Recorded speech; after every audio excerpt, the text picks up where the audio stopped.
اعوذ باللہ من الشیطان اللعین الرجیم بسم اللہ الرحمن الرحیم الحمد للہ وکفا وسلام علی عبادہ الذین اصطفیٰ. درود بھیجیے محمد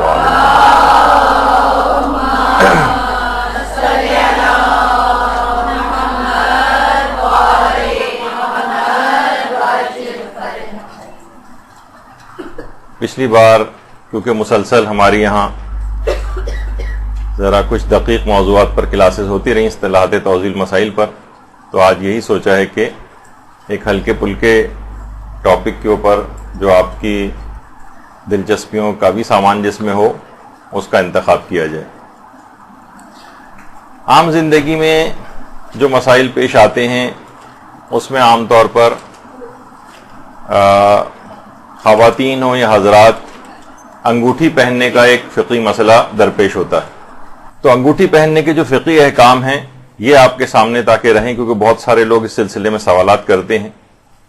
تو دیکھیے، ہاتھ میں انگوٹھی پہننا یہ ایک مستحب یا بہتر عمل ہے، اور تمام انبیاء کرام، حتیٰ کہ روایات میں ملتا ہے کہ حضرت آدم علیہ السلام جو کہ امیر المومنین کی قبر مبارک کے بہت قریبی دفن ہے، حضرت آدم تک روایات میں ملتا ہے کہ وہ انگوٹھی پہنا کرتے تھے، اور حضرت آدم سے لے کر 1,24,000 انبیاء سے لے کر حضرت خاتم محمد مصطفیٰ صلی اللہ علیہ وآلہ وسلم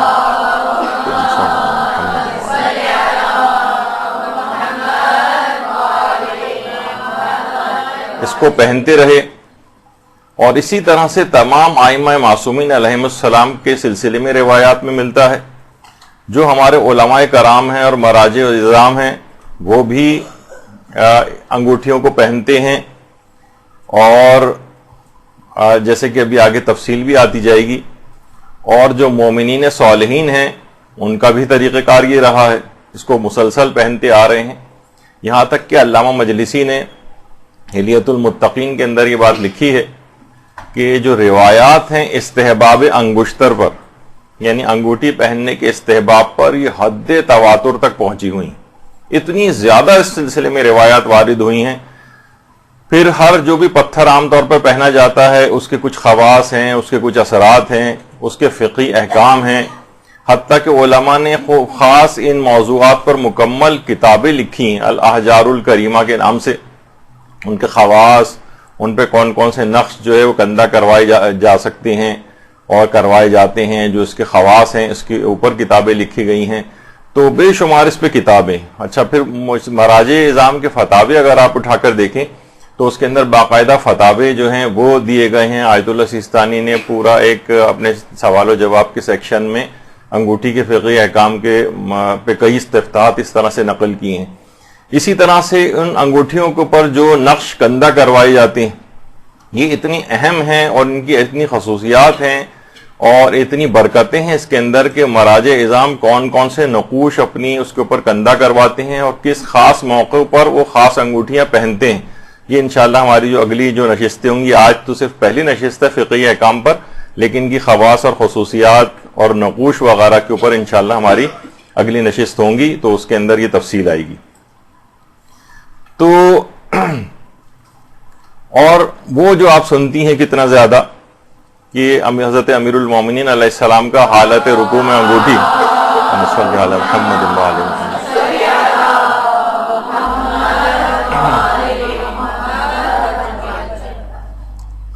جو ہے انگوٹھی دینا مستحب زکوٰۃ کے طور پر، وہ خود تاریخ کے اندر ہے. اچھا، عام طور پر دیکھیے کہ جو پتھر وغیرہ پہنے جاتے ہیں جو پریشس سٹونز کہلاتے ہیں، احجار الکریمہ کہلاتے ہیں، فقہاء نے اس سلسلے میں بہت سی روایات بھی بیان کی ہیں، ان کی اسناد کے اوپر بحث کی ہے جو ہم آگے چل کر آج موقع ملا تو آج ورنہ اگلی نشست میں ذکر کریں گے. ان کے خواص ڈسکس کیے ہیں، ان کے فوائد ڈسکس کیے ہیں، ان کی اقسام کو ڈسکس کیا ہے، ان کی تاثیروں کے اوپر بحث کی ہے. البتہ اس سلسلے میں ایک چیز کو دماغ میں رکھنا چاہیے کہ عوام جو ہے ہمیشہ افراط و تفرید کا شکار ہوتی. بہت سے لوگ کاملاً ان کا انکار کرتے ہیں کہ اس کا کوئی فائدہ نہیں، یہ لوگوں نے جو ہے بت پرستی شروع کر دی ہے، یہ بھی غلط ہے. اور کچھ لوگ جو ہیں بہت زیادہ افراط کا شکار ہوتے ہیں اور 10-10 20-20 انگوٹھیاں ہاتھ میں پہن کے رکھتے ہیں. اور کچھ اوہام کا اس سلسلے میں شکار ہوتے ہیں. تو بہرحال الامر بین الامرین، دونوں چیزوں کے درمیان والی صورتحال کو دیکھنا ہے کہ دنیاوی اور اخروی زندگی کے اوپر ان چیزوں کے کیسے اثرات جو ہے وہ مرتب ہوتے ہیں. اچھا، جو مختلف پتھر ہیں ان کے الگ الگ خواص اور اثرات ہوتے ہیں، لیکن وہ اپنی جگہ پر آئے گا. لیکن آج ہم جو موضوع ہے زیادہ وہ یہ ہے کہ ان کے فقہی احکام کیا ہیں انگوٹھی پہننے کے. تو دیکھیں، سب سے پہلے تو ایک بڑا مسئلہ پیش آتا ہے کہ لوگ یہ کہتے ہیں کہ بھائی سب سے پہلے تو انگوٹھی کا پتھر آپ اپنے لیے دیکھیں کہ وہ آپ کے لیے موافق ہے یا نہیں، یعنی موافقت تلاش کریں. ہم لوگوں سے پوچھتے ہیں، ماہرین کے پاس جاتے ہیں، کون سا پتھر مجھے موافق ہوتا ہے، کون سا میرے فیور میں جائے گا، کون سا میں پہن سکتا ہوں، کون سا نہیں. تو یہ بات یاد رکھ لیجئے کہ اس سلسلے میں یہ زیادہ باتیں مشہور کی ہوئی ہیں، ورنہ یہ عقیق، فیروزہ، یاقوت وغیرہ یہ ہر شخص پہن سکتا ہے. اس میں یہ موافقت کا علم حاصل کرنا ضروری نہیں ہے کہ آپ کسی کے پاس جائیں کہ میرے لیے کون سا جو ہے وہ زیادہ مناسب ہے. تو فقہی اعتبار سے اس کے اندر کوئی حرج نہیں، کوئی سا بھی پتھر آپ استحباب کی نیت سے یا باعث ثواب ہونے کی نیت سے اس طرح سے پہنا جا سکتا ہے. پھر لوگ ایک سوال اس میں یہ پوچھتے ہیں کہ کیا اس کو پہننے سے پہلے استخارہ کرنا ضروری؟ نہیں، استخارہ کرنے کی بھی کوئی ضرورت نہیں ہے. ہاں، اس لحاظ سے کہ استخارہ طلب الخیر سے نکلا ہے کہ پروردگار میں یہ پہننا ہو تو اپنی خیر و برکت نازل کر، تیرا ایک حکم میں نے پورا کیا ہے تو انشاءاللہ پروردگار کی رحمت شامل حال ہو جائے گی. یہ والا استخارہ تو ٹھیک ہے، لیکن یہ کہ کوئی تسبیح اور قرآن لے کر بیٹھ جائے اور دیکھے کہ یہ والا پتھر مجھے کون سا مناسب ہے، استخارے سے پتہ کرے، اس کی کوئی ویلیو نہیں، یعنی اس کو کرنے کا کوئی نہ حکم ہے اور نہ ہی اس کا کوئی اس لحاظ سے کوئی فائدہ ہے. تو استخارے کی بھی کوئی ضرورت نہیں ہے. پھر کیا اس سے پہلے کوئی دعا پڑھنی ضروری ہے؟ ویسے تو کوئی دعا پڑھنی لازم نہیں، آپ عقیق خرید کر لائیں اور پہننا شروع کر دیں. لیکن یہ کہ بہرحال پھر بھی کچھ دعائیں ہیں جو کہ روایات کے اندر ذکر ہوئی، تو اس دعا کو پڑھتے ہوئے جو ہے اس کو پہنا جائے وہ زیادہ بہتر ہے. جو خاص طور پر جب پہلی دفعہ کسی پتھر کا انتخاب کر کے اسے پہننا شروع کریں. اور ابن طاؤس نے باقاعدہ ایک اور دعا کو پڑھنے کی بھی تاکید کی ہے، یہ بھی کتابوں کے اندر موجود ہے. اتنا وقت نہیں ہے کیونکہ آج ہمیں ہر صورت میں فقہی احکام کو 1.5-2 گھنٹے کے اندر ختم کرنا ہے تاکہ اگلی دفعہ میں یہ چیز نہ چلی جائے اور نئے مسائل کے اوپر بات ہو. تو بہرحال انگوٹھی کے سلسلے میں پہلی دفعہ پہنتے وقت کی کچھ دعائیں آئی ہیں، وہ دعائیں اگر پڑھتے ہوئے پہنی جائے تو بہت اچھی بات ہے. اچھا، پھر لوگ ایک سوال یہ پوچھتے ہیں کہ اگر پتھر ٹوٹ جائے تو کیا یہ کوئی بدشگونی کی علامت ہے؟ کیا اس پتھر کو اس کے بعد پھینک دینا چاہیے؟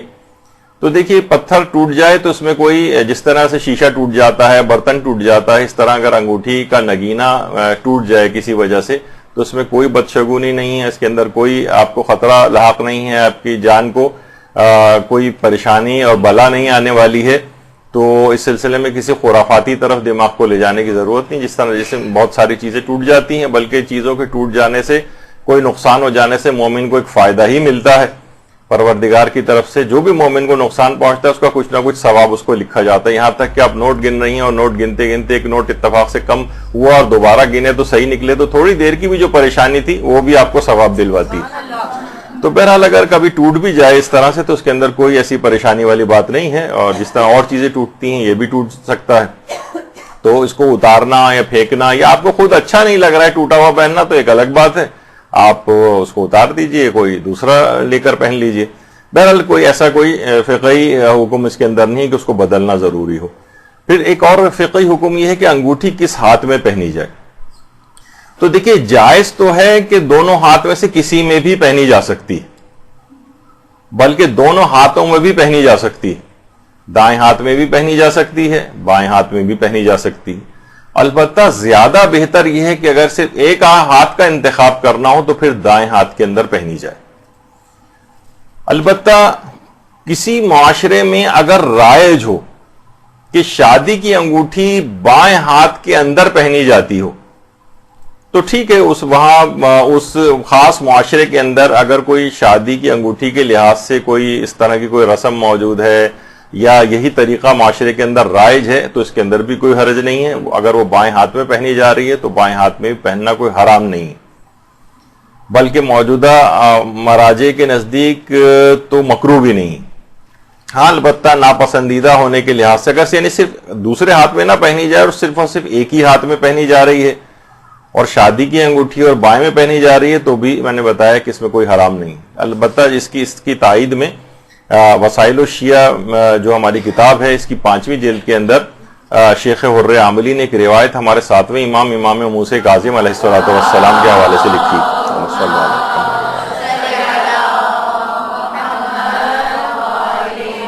اس روایت میں امام نے خاص طور پر اجازت دی ہے کہ خواہ انگوٹھی دائیں میں پہنی جائے خواہ انگوٹھی بائیں کے اندر پہنی جائے، اس کے اندر کوئی مضائقہ نہیں ہے. اچھا البتہ دائیں میں کیوں پہنی جاتی ہے تو یہ بھی 7ویں امام نے بات بتائی ہے کہ حضرت امیر المومنین علیہ الصلوۃ والسلام اللہم صلی علی محمد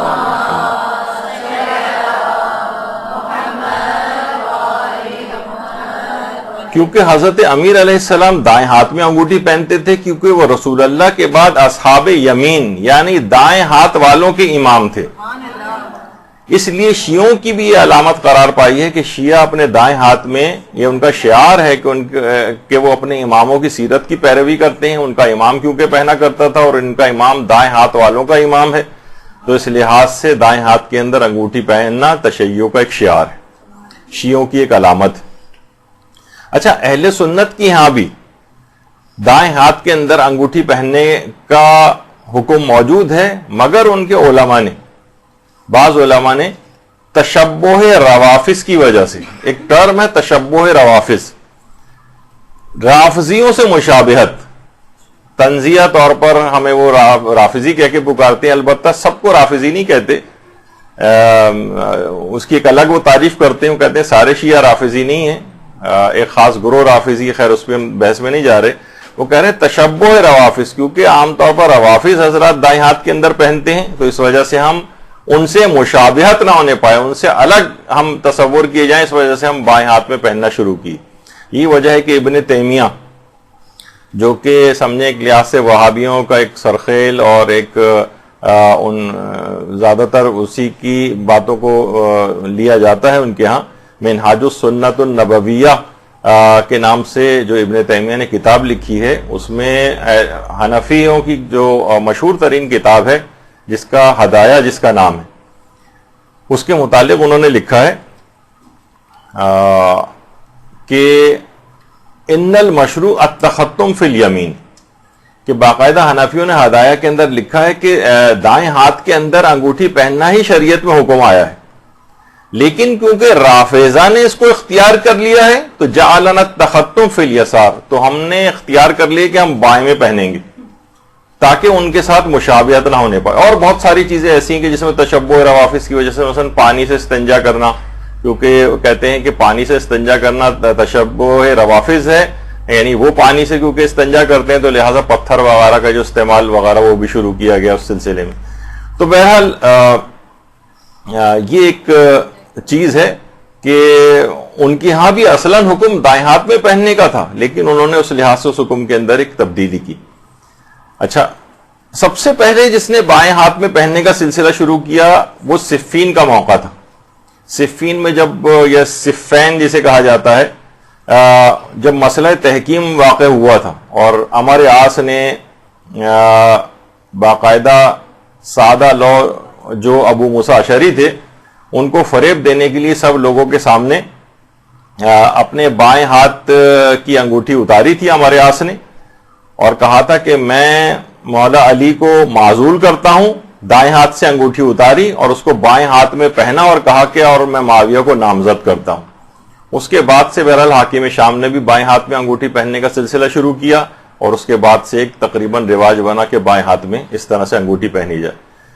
تو بہرحال لیکن یہ کہ اگر ہم فقہی اعتبار سے دیکھیں تو بائیں ہاتھ میں انگوٹھی پہننا کوئی حرام کام نہیں، لیکن بہرحال ایک تشیع کا شعار ہے اور ایک رائج ہے، ایک طریقہ کار. تو جب دونوں ہاتھ میں اگر پہنی جائے تو پھر دائیں میں بھی پہنی جا سکتی ہے، بائیں ہاتھ میں بھی پہنی جا سکتی ہے. جیسے کہ آپ دیکھ رہے ہیں کہ آیت اللہ سیستانی دائیں ہاتھ میں بھی انگوٹھی پہنی ہوئی ہے اور بائیں ہاتھ کے اندر بھی انگوٹھی پہنی ہوئی ہے، تو اس لحاظ ہاں اگر دائیں ہاتھ میں نہ پہنے اور صرف بائیں ہاتھ میں پہنے تو یہ ناپسندیدہ شمار کیا جاتا ہے، لیکن دونوں میں اگر پہنا ہوا ہو تو پھر اس کے اندر نہ تو کوئی کراہیت والی بات ہے نہ کوئی ناپسندیدگی والی بات ہے، بلکہ زیادہ ثواب ملنے کا ہی امکان ہے اس میں۔ اچھا، بائیں ہاتھ میں پہننا، صرف اگر کوئی شخص بائیں ہاتھ میں پہنے تو کیا یہ مکروہ ہے؟ تو جواب یہ ہے کہ موجودہ مراجع کے نزدیک مکروہ نہیں۔ کچھ علماء کہتے ہیں کہ عام حالات میں مکروہ ہے، تقیی میں مکروہ نہیں ہے، لیکن موجودہ مجتہدین کہتے ہیں کہ نہ، فی الحال عام حالات میں مکروہ ہے، اور تقیہ اگر ہو تو اس وقت اس کے مطابق ہی عمل کرنا ضروری قرار پا جاتا ہے۔ البتہ حرام تو کسی نے بھی قرار نہیں دیا۔ چلیں، ہاتھ کا مسئلہ حل ہو گیا کہ بہتر یہ کہ دائیں ہاتھ میں پہنی جائے، لیکن بائیں ہاتھ میں بھی پہنی جا سکتی ہے، اور دونوں میں پہنا ہو تو پھر کوئی بھی کراہیت یا ناپسندیدگی کا مسئلہ نہیں ہے۔ ناپسندیدہ فقط اس وقت ہے جب دائیں ہاتھ میں ترک کیا جائے اور فقط بائیں ہاتھ میں پہنی جائے۔ اب مسئلہ پیش آتا ہے کہ کون سی انگلی کے اندر پہنی جائے، کون سی انگلی میں؟ اچھا، اب دیکھیے، کچھ تو عربی نام ہے، ظاہر ہے، خنصر، بنصر، وسطی، سبابہ، ابہام، یہ عام طور پر عربی میں انگلیوں کے نام ہیں، لیکن اگر آپ ویسے دیکھیں تو ہمارے ہاں جو ہوتا ہے لٹل فنگر سب سے چھوٹی والی ہوتی ہے، پھر رنگ فنگر جو عام طور پر جس میں انگوٹھی پہنی جاتی ہے، پھر ایک مڈل فنگر ہوتی ہے، انڈیکس فنگر ہوتی ہے جس سے آپ زیارت وغیرہ انگلی کو اٹھا کر پڑھتی ہیں، اور ابہام اور جو ہے انگوٹھے وہ کہتے ہیں، تھمب۔ تو یہ 5 انگلیاں ہیں۔ تو اب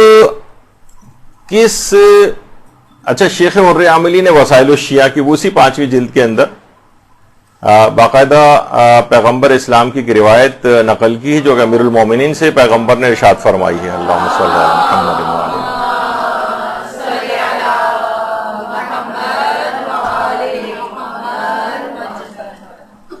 کہ یا علی لا تخطم فی السبابہ والوسطی، اے علی مڈل فنگر میں، یعنی میں اپنے الفاظ میں کہہ دوں تاکہ آپ کو صحیح سمجھ آ جائے، مڈل فنگر میں انگوٹھی مت پہنو، سبابہ والوسطی یعنی انڈیکس فنگر میں، اور وسطی یعنی وہ جو مڈل فنگر ہے، یعنی انڈیکس فنگر اور مڈل فنگر میں انگوٹھی نہ پہنو، کیونکہ یہ قوم لوط کا شعار تھا۔ یعنی اگر کوئی ان 2 کے اندر انگوٹھی پہنتا ہے صرف، تو یہ قوم لوط کا شعار تھا۔ اور سب سے چھوٹی انگلی کو انگوٹھی سے خالی نہ رکھو، یعنی باقاعدہ روایت کے اندر پیغمبر نے امیر المومنین سے جملے ارشاد فرمائے کہ سب سے جو چھوٹی انگلی ہے اس سے جو ہے اپنی اس انگلی سے اس میں انگوٹھی ضرور ہونی چاہیے، یعنی اس کی تاکید آئی۔ اچھا، علماء یہاں ایک چیز بیان فرماتے ہیں کہ یہ جو کہا ہے کہ لا تختم یعنی نہیں پہنو انگوٹھی ان انگلیوں کے اندر، تو یہاں جو ہے یہ نہیں تحریمی نہیں ہے، یعنی ایک لحاظ سے دیکھیں جو روایت کے اندر ہے، یعنی اس میں آپ کو زیادہ واضح طور پر نظر آئے گا کہ منع کیا گیا ہے انڈیکس فنگر میں اور مڈل فنگر میں۔ اچھا، جو رنگ فنگر ہے اس میں پہننا جائز ہے، یا شروع میں اگر ہم یہ کہیں کہ وہ جو انڈیکس فنگر اور مڈل فنگر میں مکروہ یا ناپسندیدہ ہے، اور جو رنگ فنگر ہے اس میں جائز اور مباح ہے، اور جو لٹل فنگر ہے اس میں مستحب یا کار ثواب ہے پہننا۔ اچھا، ابہام اس کے اندر بھی مباح ہے پہننا، لیکن عام طور پہ اتنا زیادہ رائج نہیں ہے، کوئی فیشن میں ویسے ہی انگوٹھے وغیرہ کے اندر پہن لے تو ایک الگ بات ہے، لیکن رائج نہیں ہے، لیکن اگر کوئی پہن بھی لے تو مباح ہے۔ تو اگر اس لحاظ سے دیکھیں تو مباح کس میں ہے؟ رنگ فنگر میں پہننا مباح ہے اور انگوٹھے میں پہننا مباح ہے۔ مکروہ یا ناپسندیدہ ہے کہ مڈل اور انڈیکس فنگر میں پہنی جائے، یہ ناپسندیدہ یعنی صرف اگر اس کے اندر پہنی جا رہی ہے، اور سب سے چھوٹی انگلی میں پہننا پسندیدہ ہے یا کچھ علماء نے مستحب قرار دیا۔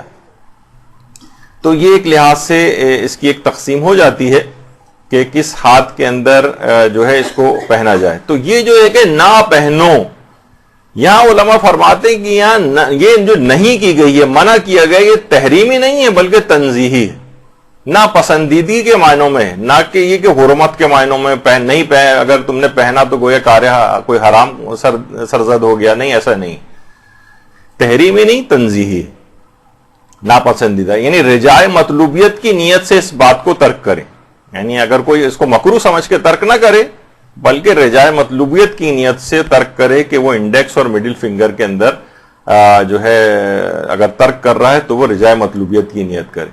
یہ بات خاص طور پر آیت اللہ سید عبد العالی سبزواری، یہ خود ایک بہت ہی بلند پایا فقیہ گزرے ہیں، بہت زیادہ عرصہ نہیں ہوا انتقال کو، لیکن ابھی جو ہے ان کی جو کتاب ہے وہ ہے مہذب الاحکام فی البیان حلال والحرام، اس کی 5ویں جلد کے اندر انہوں نے یہ بات لکھی ہے کہ یہ مکروہ تنزیہی ہے، مکروہ تحریمی نہیں۔ اچھا، علماء فرماتے ہیں کہ مکروہ اور ناپسندیدہ صرف اس وقت ہے کہ جب اور کسی انگلی میں نہیں پہنی جا رہی ہے، صرف اور صرف انڈیکس اور مڈل فنگر میں پہنی جا رہی۔ البتہ اگر کوئی شخص ہے اس نے کسی اور انگلی کے اندر بھی پہنی ہوئی جس میں جائز اور پھر مڈل فنگر کے اندر پہنی ہوئی ہے تو پھر یہ ناپسندیدگی نہیں رہے گی، یعنی رنگ فنگر میں پہنی ہوئی ہے اور پھر اس کے ساتھ مڈل فنگر میں بھی پہنی ہوئی ہے تو پھر یہ ناپسندیدہ نہیں۔ اور انگوٹھے کے اندر تو جیسے کہ ابھی ہمارا ذکر ہوا کہ انگوٹھے کے اندر پہننے کی اجازت ہے، مباح ہے۔ اچھا، ہمارے چھٹے امام جعفر صادق علیہ السلام فرماتے ہیں، اللہم صلی علی محمد وعلی محمد، کہ پیغمبر اسلام اپنے دائیں ہاتھ میں جو ہے وہ انگوٹھی پہنتے تھے، اور یہ جو کہا جاتا ہے یہ صرف اور صرف کہ ان 2 انگلیوں کے اندر اگر کوئی شخص پہنے اور کسی اور انگلی کے اندر نہیں پہنی ہوئی ہے اس نے تو پھر یہ ناپسندیدہ ہے، یا صرف اس نے درمیانی انگلی کے اندر پہنی ہوئی ہے، یہ ناپسندیدہ ہے۔ اچھا، اسی طرح سے جیسے کہ آپ کے سامنے ہے، اچھا، اور جو رنگ فنگر ہے اس میں پہننا جائز اور مباح ہے۔ اچھا، اور جو سب سے چھوٹی انگلی ہے اس میں پہننا پسندیدہ یا مستحب ہے، پسندیدہ یا مستحب۔ تو اس لحاظ سے اگر آپ دیکھیں تو کسی نے اگر اس طرح سے پہنی ہوئی ہیں کہ صرف ان 2 کے اندر ہے باقی کے اندر نہیں ہے تو یہ ناپسندیدگی معنوں میں، اب آپ لوگ فیشن وغیرہ کے اندر اس طرح سے اگر کہیں پہنی جاتی ہو تو یہ آپ دیکھ لیجئے گا کہیں ناپسندیدگی کے معنوں میں۔ اور ویسے اگر آپ دیکھیں کہ کتنے علماء ہیں کہ جو کہ سب سے چھوٹی انگلی کا انتخاب کرتے ہیں، سب سے چھوٹی انگلی کا، کیونکہ اس کے اندر مستحب ہے۔ یہ آیت اللہ میلانی ہے اور آیت اللہ سیستانی کو بھی آپ دیکھیں کہ دونوں ہاتھ کی سب سے چھوٹی انگلی کے اندر انہوں نے پہنی ہوئی، یعنی جو ثواب والا پہلو ہے صرف اس کو لیا، مباح اور جائز کی طرف بھی نہیں گئے۔ اچھا، اسی طرح سے آیت اللہ وحید خراسانی ہیں، انہوں نے جو ہے وہ رنگ فنگر میں پہنی ہوئی ہے اور لٹل فنگر کے اندر بھی پہنی ہوئی ہے، سب سے چھوٹی انگلی میں۔ آیت اللہ خوئی نے بھی سب سے چھوٹی والی انگلی کے اندر پہنی ہوئی ہے، آپ کو نظر آ رہی، کیونکہ اس کا ثواب ہے، اس کا استحباب ہے چھوٹی والی میں۔ اور رنگ فنگر کے اندر آیت اللہ شبیریہ زنجانی ہیں، یہ بھی اسی طرح سے پہنتے ہیں۔ امام خمینی بھی سب سے چھوٹی انگلی کے اندر عام طور پر پہنتے تھے کیونکہ یہی کار ثواب اور پسندیدہ چیز ہے۔ امام خمینی کو آپ دیکھیں، ان کی جتنی بھی تصاویر ہیں اس میں سب سے چھوٹی انگلی کے اندر اس کو پہنا ہوا ہے انہوں نے۔ اور آیت اللہ خوئی بھی دونوں ہاتھ کی دونوں انگلیوں کے اندر عقیق اور فیروزہ اس طرح سے پہنتے تھے اور دونوں میں سب سے چھوٹی والی انگلی کے اندر پہنا ہوا ہے۔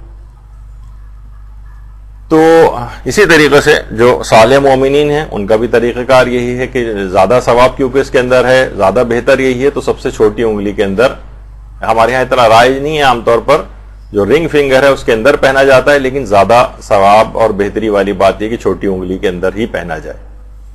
اچھا، اس کے اندر بھی اگر آپ دیکھیں، اگر دونوں ہاتھ میں پہنا تو رنگ فنگر میں بھی پہن سکتے ہیں، رہبر معظم دونوں ہاتھ کے جو انگلیاں ہیں اس میں انگوٹھی پہنتے ہیں، اس میں رنگ فنگر میں بھی پہنی جاتی ہے اور سب سے چھوٹی والی انگلی کے اندر بھی پہنتے ہیں۔ اسی طریقے سے آیت اللہ حافظ بشیر نجفی رنگ فنگر میں بھی اور سب سے چھوٹی انگلی کے اندر بھی.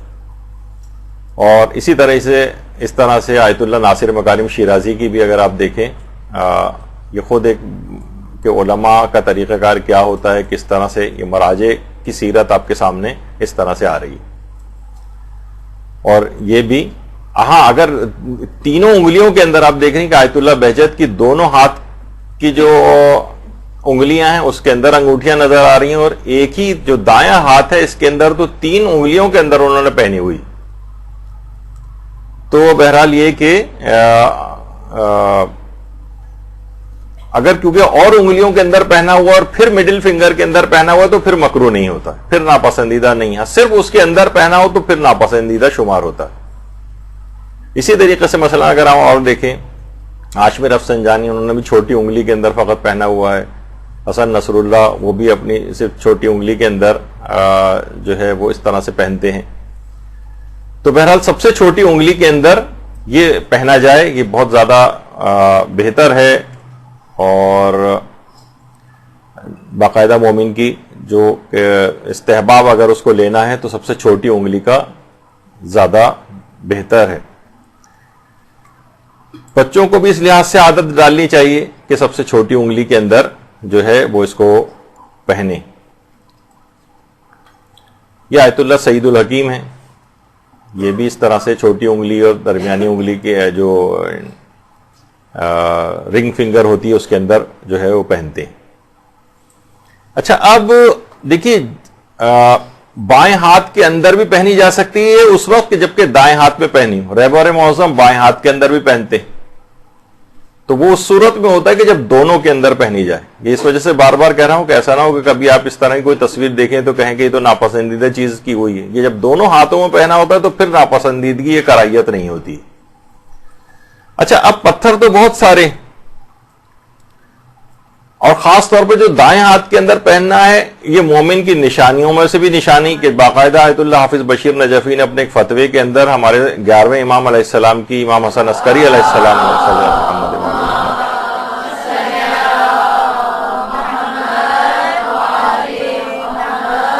کہ مومن کی جو 5 نشانیاں بتائی گئی ہیں اس میں تو ایک تو یہ ہے کہ وہ 51 رکعت کی نماز روزانہ پڑھتا ہے، وَتَعْفِيرُ الْجَبِينَ اور خاک کے اوپر سجدہ کرتا ہے، وَالتَّخَتُّمْ بِالْيَمِينَ دائیں ہاتھ میں انگوٹھی پہنتا ہے، زیارت الاربعین اور بسم اللہ الرحمن الرحیم بآواز بلند کہنا. تو باقاعدہ مومن کی نشانیوں میں سے ایک تو دائیں ہاتھ کے اندر اس طرح سے انگوٹھی پہننا. اچھا اب پتھر تو میں نے کہا کہ جیسے کہ بہت سارے ہیں، لیکن باقاعدہ آیت اللہ سیستانی نے 3 پتھروں کو خاص طور پر پہننا مستحب یا بہتر شمار کیا.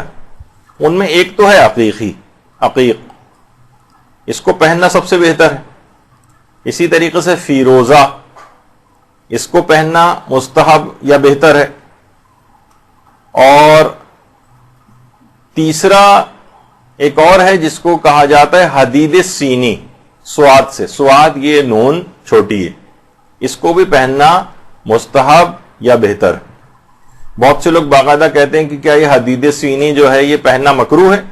تو آیت اللہ سیستانی نے فرمایا کہ نہیں، حدید سینی پہننا مکروہ نہیں ہے، بلکہ جو باقاعدہ جن پتھروں کو پہننے کا استحباب یا ثواب جن میں بیان کیا گیا وہ ان پتھروں کے اندر سے ایک ہے حدید سینی.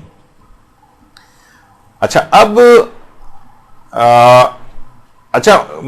مکروہ دماغ میں اس وجہ سے آتا ہے کہ کچھ روایات کے اندر یہ ہے کہ لوہے کی انگوٹھی پہننا یہ اس کی ممانعت آئی. اچھا اس کی آگے ہم تفصیل بیان کریں گے ابھی، لیکن کیونکہ حدید سینی جو ہے یہ لوہا نہیں ہے، لوگ سوچتے ہیں حدید فولاد لوہا شاید ان معنوں کے اندر ہے، نہیں، اس پتھر کا نام ہے. یہ کالا سا ایک ہوتا ہے اور یہ اس کو پہننا بھی جو ہے وہ ثواب قرار دیا گیا. اچھا خود چلیں یہ تو ہے کہ انگوٹھی پہننا، تو انگوٹھی کے اندر کیا نگینہ ہونا ضروری ہے؟ نگینہ ہونا تو دیکھیے انگوٹھی ہونی چاہیے خواہ نگینہ ہو یا نہ ہو. باقاعدہ وسائل الشیعہ کی جو 5ویں جلد ہے اس میں ہمارے چھٹے امام امام جعفر صادق علیہ السلام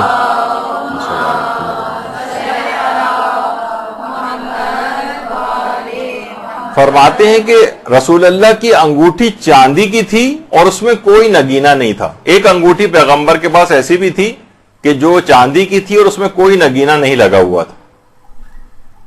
اور انگوٹھی کا جو چھلا ہوتا ہے، یعنی جو ایک لحاظ سے پوری انگوٹھی اگر وہ چاندی کی ہو اور اس میں کوئی نگینہ نہ ہو تو یہ بھی پہنی جا سکتی ہے. اور انگوٹھی کے جو چھلا ہے اس کا چاندی کا ہونا بھی، یہ بھی روایات کے اندر آیا ہے کہ یہ بہتر شمار کیا گیا. اب اس کے اندر چاہے آپ عقیق لگوا لیں، فیروزہ لگوا لیں، یعنی خود یہ چاندی کا ہو تو زیادہ بہتر. یعنی اس لحاظ سے کہا جائے کہ آپ دیکھیں کہ رہبر معظم جو مختلف انگوٹھیاں پہنتے ہیں اس میں جو سب سے چھوٹی انگلی کے اندر فقط ایک چاندی کا ایک چھلا سا پہنا ہوا ہے، تاکہ دماغ میں یہ ہوتا ہے کہ ظاہر ہے پیغمبر اسلام نے جن طریقہ کار پہ عمل کیا ایک ایک دفعہ ہم اس پہ بھی عمل کر لیں تو بہت اچھا ہے. تو کوئی بغیر نگینے کی ہو وہ بھی اگر پہن لی جائے، اور ایک میں باقاعدہ حرز جواد بھی پہنا ہوا ہے. اس پہ ہماری اگلی جو نشستیں آئیں گی اس کے اندر گفتگو آئے گی. تو بہرحال یہ کہ بہتر یہ ہے کہ چاندی کی ہو. اچھا، البتہ اس کے علاوہ کوئی اور دھات ہو، جیسے کہ تو وہ علماء نے مکروہ یا ناپسندیدہ قرار دیا، جیسے لوہا اگر ہے تو لوہا اگر کسی نے پہنا ہوا ہے تو کچھ روایت میں یہ بات منع آئی ہے. البتہ آیت اللہ سیستانی کے نزدیک اور اکثر موجودہ مراجع کے نزدیک، زیادہ تر کے نزدیک، لوہا بھی اگر پہنا جائے تو یہ حرام نہیں ہے، مکروہ نہیں ہے. کچھ علماء مکروہ سمجھتے ہیں لیکن حرام کسی کے نزدیک بھی نہیں ہے، اور زیادہ تر کے نزدیک، خاص طور پر آیت اللہ سیستانی کے نزدیک، مکروہ بھی نہیں. کچھ علماء یہ کہتے ہیں کہ حالت نماز میں مکروہ ہے، عام حالات میں مکروہ نہیں ہے. اور آیت اللہ سیستانی فرماتے ہیں نہ عام حالات میں مکروہ ہے اور نہ ہی لوہے کی انگوٹھی پہننا دوران نماز مکروہ. ہاں البتہ بہتر ہے، یعنی یہ میں اپنی اس لحاظ سے کہہ رہا ہوں، کچھ جگہوں میں ممانعت آئی، کوئی احتیاط خود سے کرنا چاہے تو وہ احتیاط کر لے. آیت اللہ سیستانی فرماتے ہیں کہ حتیٰ کہ نماز تک کے اندر جو ہے وہ مکروہ نہیں. البتہ جو لوہے کی انگوٹھی کے متعلق ابھی جو اس سے پہلے جو بات ہو رہی تھی ہماری، کہ کچھ روایت میں اس وجہ سے منع کیا گیا کہ لوہا کہا جاتا ہے کہ جنات اور شیاطین کی زینت ہے، یعنی جنات اور شیاطین یہ اپنی زینت کے لیے لوہا پہنتے ہیں. اور کچھ روایات میں جہنمیوں کی صفات میں سے قرار دیا گیا ہے. جہنمیوں کی صفات کے اندر یہ نہیں کہ وہ جہنم میں یہ والی انگوٹھی، لوہے کی انگوٹھی وغیرہ پہنیں گے، بلکہ یہ دنیا کے اندر جو کہ اس قسم کے کام لوگ انجام دیتے ہیں وہ عام طور پر اس طرح کی انگوٹھی وغیرہ یا لوہا پہنتے ہیں. یا یہ اس طور پر بھی علماء نے اس کی تعویل کی کہ اس قسم کی جو روایات ہیں کہ جہنمیوں کی، کہ ان کو وہاں پر لوہے کی ہتھکڑیاں اور بیڑیاں وغیرہ پہنائی جائیں گی اہل جہنم کو. اچھا، البتہ جو سونے کی انگوٹھی ہے، خواتین تو اس کو بالکل پہن سکتی ہیں، جائز ہے. البتہ مرد حضرات کے لیے سونے کی انگوٹھی پہننا حرام ہے. اور شادیوں میں عام طور پر دولہا وغیرہ جو حضرات پہنتے ہیں یہ ان کے لیے حرام ہے. بلکہ روایات کے اندر یہ کہ ایک دفعہ بھی اگر کسی نے اس انداز سے پہن لیا سونا تو وہ پھر ہمیشہ کے لیے جنت میں جنتیوں کے زیورات سے محروم ہو جائے گا. تو بہرحال مرد حضرات کو حتی المقدور یہ پریشرائز بھی کیا جاتا ہے جو دولہا حضرات ہیں کہ جناب اب دلہن والوں کی طرف سے آ گئی ہے اور یہ پہنا جائے گا اور تھوڑی دیر کے لیے پہن لیں وہاں پر، تو اتنی دیر کے لیے بھی وہاں پر پہننا جائز نہیں ہوگا، حرام ہوگا. بلکہ اس کا نتیجہ یہ نکل سکتا ہے کہ ہمیشہ کے لیے جنت کے ان زیورات سے کہیں نہ محروم کر دیا جائے. اچھا، اب ہاں البتہ ایک چیز اور بھی ہو تو لوگ کہتے ہیں بھائی ناپ کے لیے اگر ہم کسی جگہ جائیں، ناپ لینا ہو، ناپ کے لحاظ سے اگر صرف بس انگوٹھی کو انگلی میں ڈالا اور فوراً نکال لیا تو بہت سے مجتہدین یہ کہتے ہیں کہ نہیں، اس کو پہننا جو ہے وہ پہننا شمار نہیں کیا جائے گا. اس حد تک فقط اتنی مختصر مدت کے لیے کہ آپ نے چند سیکنڈ کے اندر ڈالی اور نکال لی کہ ہاں ناپ کے لحاظ سے دیکھ لیا. لیکن یہ کہ باقاعدہ پہن کے بیٹھے ہوئے ہیں دلہا میاں اور پوری نکاح کی تقریب اس میں نمٹ رہی ہے اور اتنی دیر وہ پہن کے بیٹھے رہے ہیں وہاں پر, یہ حرام ہو جائے گا اتنی. لیکن صرف ناپ کے لیے اس کو پہننا شمار نہیں کیا جاتا, ایسی جیسے کوئی انگلی میں ڈالے اور نکال لے.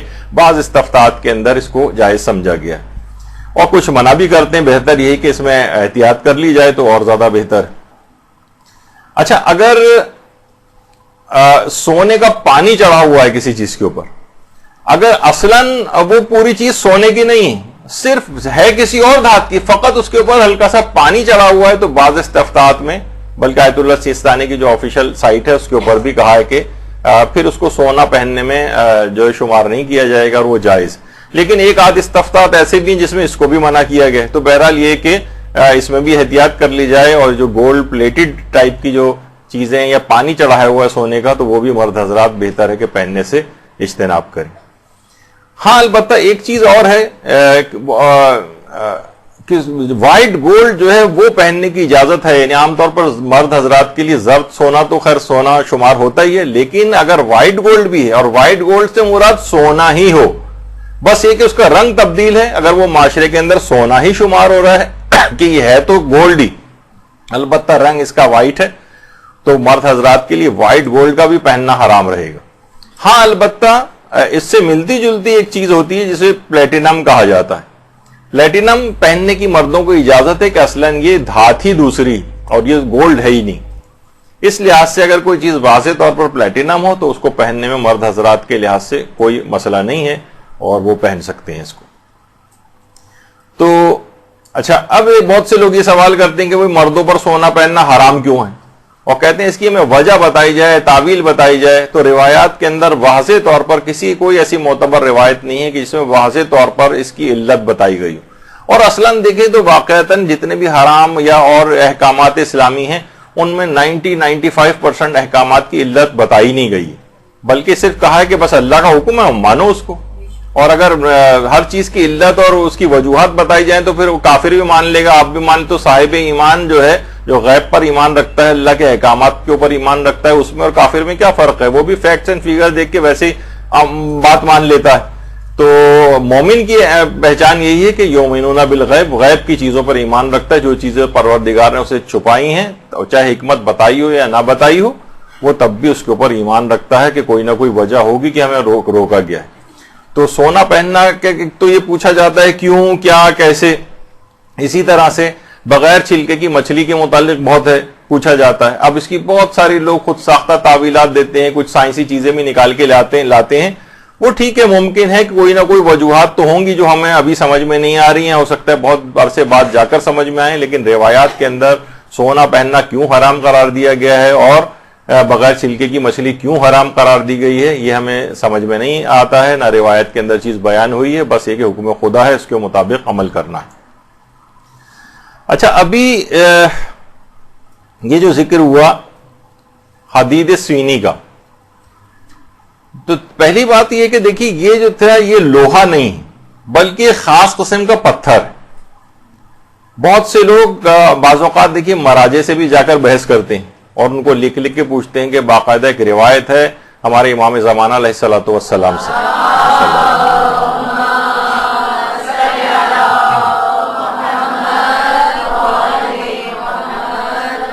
کہا کہ مثلا ان سے روایت میں ایک توقی کے اندر ہے کہ اگر لوہے کی انگوٹھی ہاتھ میں ہو تو کیا اس میں نماز مکروہ ہے.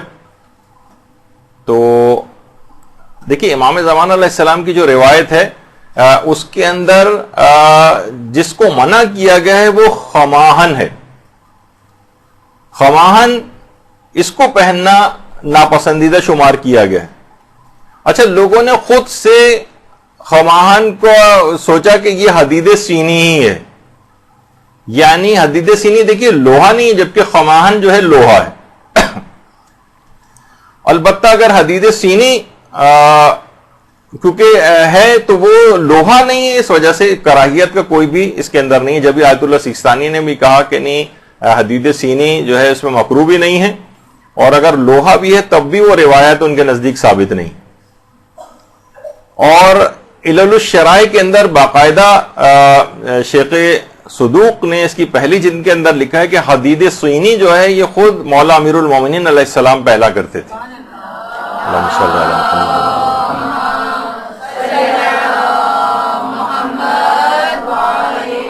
اچھا، اب جو لوہے کی جو انگوٹھی ہے اس کی بہت ساری اقسام جو ہے وہ روایات، اس کی عموماً دو اقسام جو روایات کے اندر بیان، کچھ تو مطلقاً منع کرتی ہیں اور کچھ نماز میں منع کرتی ہیں۔ اچھا، جو مطلق منع جن کے اندر کیا گیا کہ لوہے کی انگوٹھی نہ پہنو، اس میں بھی بعض اہل علم کی تحقیق یہ ہے کہ عام طور پہ وہ انگوٹھی جو بادشاہ حضرات بطور ظلم یا سزائیں دینے کے لیے اپنے ہاتھ میں ایک انگوٹھی پہنتے تھے، جو اسٹیمپ کے طور پر استعمال ہوتی ہے، اس کو اتنے کوڑے لگا دو، اس کو جان سے مار دو، اس طرح کے احکامات دیتے تھے اور وہ مہر لگایا کرتے تھے، تو وہ عام طور پر لوہے کی انگوٹھی اس طرح۔ تو روایت اور کچھ علماء کی تحقیق یہ ہے کہ عام طور پر لوہے کی انگوٹھی کی جو مذمت آئی ہے وہ اس طرح کی انگوٹھیوں کے متعلق ہے کہ جو کہ عام طور پر بادشاہ حضرات ہاتھ میں پہنتے تھے اور وہ اسٹیمپ لگا کے سزائیں وغیرہ ظلم کیا کرتے تھے اس طرح سے۔ اور کیونکہ بہت سی روایتیں ایسی بھی ہیں، جیسے ہمارے ایک چھٹے امام سے بھی ایک روایت ہے کہ خطرات دشمن کے شر سے محفوظ رہنے کے لیے امام نے حدید سینی کی تاکید کی، یعنی اگر کبھی کسی دشمن سے کوئی خطرہ ہو، میں انشاءاللہ اگلی دفعہ اس کا بھی ذکر کروں گا کہ ہمارے علماء اور مراجع خاص طور پر، آپ کو پتہ ہے کہ رہبر معظم کتنا پوری دنیا میں مختلف مسائل سے نمٹنا ہوتا ہے، کتنے بڑی بڑی چیزوں سے اور خطرات سے اور بڑے بڑے دشمنوں سے نمٹنا ہوتا ہے، تو وہ کچھ خاص مواقع پر کچھ خاص قسم کی انگوٹھیاں پہنتی ہیں جن پر کچھ خاص قسم کے نقش ہوتے ہیں۔ یہ انشاءاللہ اگلی دفعہ اس کا ذکر آئے گا کہ میں اس لحاظ سے ہمیں یہ بتانا مقصد ہے کہ بہت سے لوگ آج کل ان چیزوں کا مذاق اڑانے لگے ہیں اور کہتے ہیں یہ بالکل ایک خرافاتی ایک وہ بنا لیا ہے، تو ان کو پتہ نہیں کہ ہمارے مراجع اور علماء کا طریقہ کار اس سلسلے میں کیا ہے۔ وہ انشاءاللہ اگلی دفعہ کے اس میں ذکر میں آئے گا اس کا تذکرہ۔ تو دشمن سے خطرات اگر درپیش ہوں تو خاص طور پر چھٹے امام نے کہا کہ حدید سینی جو ہے وہ پہنی جائے، اور ہاں جس وقت خطرات نہیں ہوں اس وقت اس کو نہ پہنے، اور جب اس طرح کا کوئی بڑا خطرہ محسوس ہو دشمن سے تو اس وقت حدید سینی کو، اس کا ایک آپ کے پاس ایک انگوٹھی جس کو نکال کر پہنا جائے۔ اور روایت میں ہے کہ حضرت امیر المومنین علیہ السلام بعض جب حدید سینی قوت اور طاقت کو حاصل کرنے کے لیے بھی پہنا کرتے تھے، روایات کے اندر یہ بات آئی۔ اور وسائل الشیعہ کے اندر جو خاص طور پر جو خماہن کا جس کے اندر تذکرہ ہے کہ باقاعدہ جو امام زمانہ سے جسے لوگ سمجھتے ہیں کہ یہ حدید سینی اس وجہ سے کہا کہ یہ تو وہی چیز ہے کہ باقاعدہ روایت کے اندر سوال کیا گیا کہ نماز میں کیا اس کو پہننے کی اجازت ہے، اس میں لفظ یہی ہے کہ انل فصل خماہن هل تجوز فیہ الصلاۃ اذا کان فی، یعنی اس کے، اور تو اس میں پھر جواب امام نے یہ لکھا کہ فیہ کراہت ان یصلی فی۔ تو لوگوں نے، بہت سے لوگوں نے سوچا کہ جو خماہن ہے یہ غالباً وہی حدید سینی ہے، اس وجہ سے ایک دماغ میں یہ آیا، اور کچھ علماء کہتے ہیں کہ نہیں، خماہن ایک الگ چیز ہے اور لوہا ایک الگ چیز ہے، یہ خاص قسم کا پتھر ہے۔ تو لہٰذا آپ نے دیکھا کہ بعض اوقات صرف موضوع میں اختلاف ہو جاتا ہے، لوگوں کو کہتے ہیں نا کہ مجتہدین میں آپس میں دیکھیے اختلاف ہے، تو اختلاف روایت کے اندر نہیں ہے۔ خماہن کیا حدید سینی ہے یا الگ کوئی چیز ہے؟ کچھ کہتے ہیں کہ حدید سینی ہی ہے، اس وجہ سے وہ کہتے ہیں کہ اس کا بھی پہننا، مثلا کچھ کا نظریہ ہے کہ مکروہ ہے، کچھ کہتے ہیں نہیں، خماہن الگ چیز ہے، حدید سینی الگ چیز ہے، حدید سینی پتھر ہے، یہ لوہا نہیں، نام اس کا اس طرح سے ہے۔ تو لہذا یعنی خود موضوع کے اندر اختلاف ہے، حکم میں کوئی اختلاف نہیں۔ تو بعض اوقات یہ بھی اختلاف ہے مجتہدین کی بات ایک سبب بنتا ہے کہ چیز میں موضوع میں اختلاف ہو جائے۔ اچھا، اب یہ جو تھا کہ جناب کیا اس سے پہلے استخارہ، وہ تو بھی آ گیا کہ نہیں، استخارہ کرنا کوئی ضروری نہیں، کوئی سا بھی پتھر پہن سکتے ہیں۔ پھر ایک سوال یہ ہے کہ عام طور پر خواتین پوچھتی ہیں کہ جیسے کوئی حالت حیض میں ہو، نفاس میں ہو یا جنابت کی حالت میں ہو تو کیا یہ پتھر پہنے جا سکتے ہیں؟ تو جواب ہے کہ جی ہاں، پہنے جا سکتے ہیں۔ بس یہ ہے کہ عام طور پر اگر ان کے اوپر کوئی ایسا مقدس نقش آپ نے کندہ کروایا ہوا ہے کہ اس کے اوپر، اس کا بھی ہم ایک طریقہ انشاءاللہ آگے چل کر ذکر کریں گے، بلکہ ابھی ذکر کر دیتے ہیں کہ بعض اوقات اس پہ کوئی ایسا نقش، اللہ کے نام یا اس طرح سے کوئی قرآنی آیات جو نقوش کے اندر ہم اس کو ذکر کریں گے، کون کون سے علماء، مراجع، انبیاء، اولیاء کون کون سے نقش کندہ کرواتے تھے اور اس کی کچھ خاص وجوہات بھی ہوتی تھیں۔ تو اگر ایسا کوئی ہے اور اس کے اوپر براہ راست آپ کا بغیر وضو ہاتھ لگنے کا اندیشہ ہے تو یا تو آدمی ہر وقت کانشیس رہے، پہن تو سکتا ہے لیکن اس کے اوپر ہاتھ نہ لگے بغیر وضو، اور خاص طور پر اگر غسل ہی واجب ہوا ہوا ہے تو اور زیادہ مسئلہ ہو سکتا ہے. تو اس کے اوپر آپ تو زیادہ واقف ہیں کہ جو ایک ٹرانسپیرنٹ نیل پالش ہوتی ہے وہ اگر اس کے اوپر پھیر لی جائے تو ایک کوٹنگ سے اس کے اوپر آ جائے گی اور براہ راست ہاتھ ٹچ نہیں ہوگا اور وہ عبارت بھی نظر آتی رہے گی. تو وہ اگر اس کے اوپر اگر نگینے کے اوپر جو کندھا کروایا ہوا آپ نے اس کے اوپر اگر ایک ٹرانسپیرنٹ نیل پالش وہ اگر اس کے اوپر اس کی کوٹنگ کر دی جائے اوپر, جیسے پلاسٹک کوٹنگ آپ پیپر کے اوپر قرآنی آیت لکھی ہو آپ نے پلاسٹک کوٹنگ کروا لی تو بغیر وضو ہاتھ لگا سکتے ہیں کیونکہ حروف کے اوپر ہاتھ ٹچ نہیں ہو رہا ہے آپ کا. تو اگر ایسا ہو جائے تو صحیح ہے. اور عام طور پر اگر کوئی نقش نہیں ہے اور یہ اس حالت کے اندر پہنا ہوا ہے جو نجاست کی حالت ہے تو اس کے اندر پھر پہننے میں کوئی قباحت نہیں. اور اگر نقش کندہ ہوئے ہوئے ہیں تو بس پھر اس کا خیال رکھنا ہے کہ بغیر وضو غسل اس کو ٹچ نہ کیا جائے. اگر اس طرح کے نقش ہیں کہ ان کو بغیر وضو ہاتھ لگانا حرام ہو اور اس میں یہ والی احتیاط کر لی جائے کہ اس کے اوپر کوٹنگ کر لی جائے کہ براہ راست اس نقش کے اوپر ہاتھ ٹچ نہ ہو تو پھر پہن سکتے ہیں. باقاعدہ پوچھا بھی گیا ہے آیت اللہ خامنئی سے کہ استفتاء کے اندر کہ مثلاً حائض اگر پہنے عقیق اور فیروزہ تو ہم نے سنا ہے کہ یہ نحس ہے یعنی منحوس ہے. تو انہوں نے کہا نہیں, اس حائض کے لیے بھی پہننا استحباب رکھتا ہے اور نحس ہونے کی کوئی وجہ نہیں, منحوس نہیں.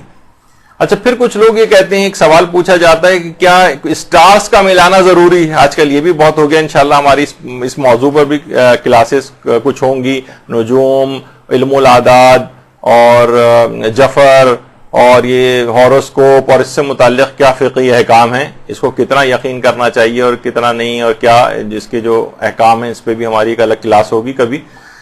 تو کیا اسٹارز کا ملانا ضروری ہے کہ کون سا والا آپ کا مثلاً ایریز ہے یا جناب اسکارپیون ہے یا لیو ہے, کیا ہے؟ بہت ساری خواتین اس میں بہت انٹرسٹ رکھتی ہیں تو اپنا اسٹارز ملا کے دیکھیں کون سا پتھر آپ کو سوٹ کرے گا. تو ایسا کچھ نہیں, کوئی سا بھی پتھر لے کے پہنا جا سکتا ہے اور اسٹارز ملانا کوئی ضروری نہیں.